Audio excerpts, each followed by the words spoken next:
अस्सलाम वालेकुम नाजरीन। आज 21 जून 2025 है और दिन है हफ्ते का।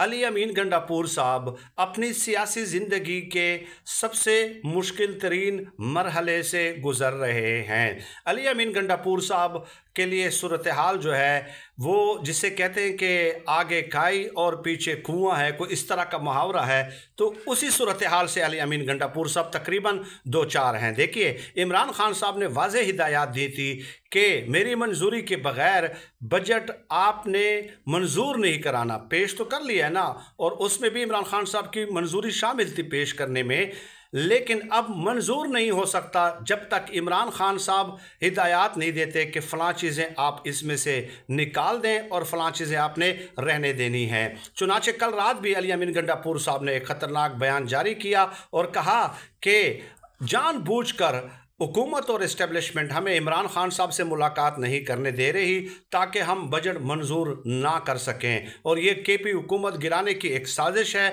और अगर हमने बजट मंजूर ना किया तो तीनों सूबों को और वफाक को हम बजट मंजूर नहीं करने देंगे और इनकी ज़िंदगी हम हराम कर देंगे। अब देखिए, कानूनी और आइनी तौर पर सूरत हाल क्या है। फ़र्ज़ किया 30 जून तक बजट मंजूर नहीं होता तो अली अमीन गंडापुर साहब वज़ीर आला रहेंगे, कैबिनेट भी प्रोविंशियल कैबिनेट भी मौजूद रहेगी, लेकिन वो 1 रुपया भी 1 पैसा भी खर्च नहीं कर सकेंगे। तो ऐसी सूरत हाल में आइन का 122 से लेके 125 जो आर्टिकल है, गवर्नर के पास इख्तियार है कि वो 3 महीनों के लिए अबूरी तौर पर जो है वो पैसे खर्च करने की इजाज़त दे दे, और साथ ही साथ वो कहेगा कि 3 महीनों के अंदर अंदर चूँकि अली अमीन गंडापुर साहब बजट मंजूर नहीं करा सके, इसलिए दोबारा जो है वो वोटिंग करा लें, एतमाद का वोट ले लें सूबाई असम्बली से।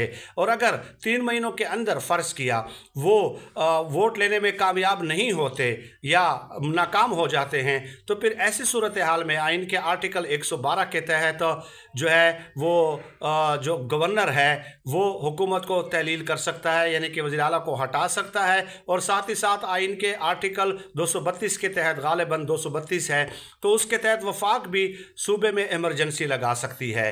तो अब अगर अली अमीन गंडापुर साहब बजट मंजूर करते हैं इमरान खान साहब की मंजूरी के बगैर, इजाज़त के बगैर, तो फिर उनके लिए मुश्किल है। नहीं करते तो फिर उनको एतमाद का वोट 3 महीनों के बाद लेना पड़ेगा, और अगर नहीं ले सकते तो उनकी हुकूमत फिनिश। और जब उनकी हुकूमत यहाँ पे ख़त्म हो जाएगी तो फिर इन लोगों को डर ये है, तहरीक इंसाफ के सूबाई वज़रा को, कि हमारे साथ भी वही होगा जो दूसरे गिरफ्तार लोगों के साथ हो रहा है। तो अली अमीन गंडापुर साहब अब किस सूरत हाल से दो चार है, क्या करेंगे, क्या हल निकालेंगे, लेट अस सी, ये 2-3 दिनों में क्लियर हो जाएगा।